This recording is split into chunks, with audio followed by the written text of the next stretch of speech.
नमस्कार दोस्तों, गुरु के धर्म वचन चैनल में आपका स्वागत है।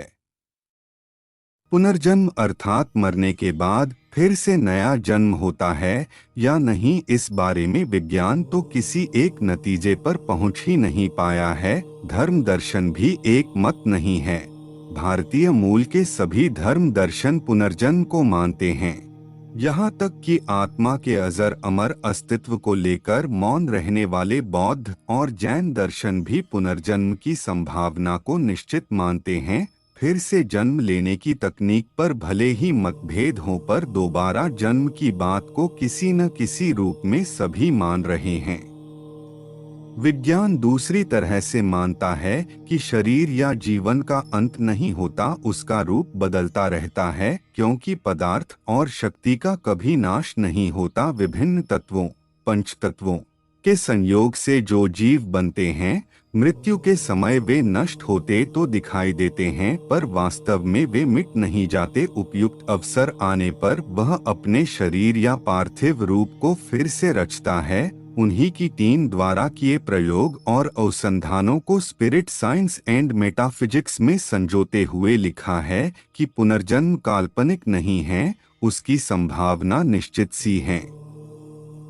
किसी बालक को पिछले जन्म की याद आने और जांच करने पर उन विवरणों के सही साबित होने की बात तो मामूली से प्रमाण है।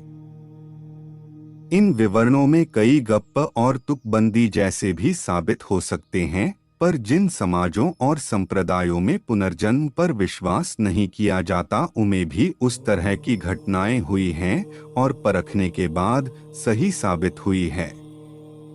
अमेरिका के कोलोराडो प्यूएली नामक में रुथ सीमेंस नामक लड़की ने सन 1995 ईस्वी में न सिर्फ 5 साल की अवस्था में अपने पिछलो जन्म का सही हाल बताकर ईसाई परंपरा के उन निष्ठावान अनुयायियों को हैरान कर दिया जो पुनर्जन्म को नहीं मानते। रुथ सीमेंस मोरे वनस्टाइन नामक विद्या विशारद ने अपने प्रयोग से अर्धमूर्छित करके उसके पिछले जन्म की कई सूचनाएं प्राप्त की। उसने बताया कि 1890 में आयरलैंड के कार्क नगर में उसका पिछला जन्म हुआ था। तब उसका नाम ब्राइडी मर्फी और पति का नाम मेकार्थी था। इस्तांबुल, तुर्की की विज्ञान अनुसंधान परिषद ने पुनर्जन्म की एक ऐसी घटना की पड़ताल की जो निस्संदेह पुनर्जन्म से संबंधित थी। इस मामले का प्रमुख पात्र 4 वर्ष का बालक इस्माइल अतलिंट्रलिक पिछले जन्म में दक्षिण पूर्व के अदना गांव का बाशिंदा आबिद सुजुलियुस था। इसकी हत्या की गई थी। उसके 3 बच्चे थे, गुलशरा, लकी और हिकमत। 4 साल का इस्माइल सोते सोते बच्चों के नाम पुकारने लगता और रोने लगता। एक दिन इस्माइल ने एक फेरी वाले को आइसक्रीम बेचते देखा। उसने अजनबी का नाम लेकर पुकारा। महमूद तो साग सब्जी बेचते थे, अब आइसक्रीम बेचने लगे। फेरी वाला दंग रह गया।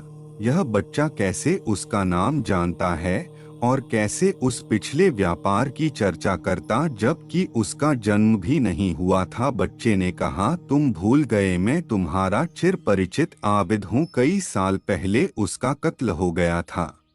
बच्चे को अदना नगर ले गए। वहां पहुंचा तो पिछले जन्म की बेटी गुलशरा को देखते ही पहचान गया। उसने हत्या के स्थान अस्तबल को भी दिखाया और बताया कि रमजान ने कुल्हाड़ी से हमला कर मुझे मार डाला।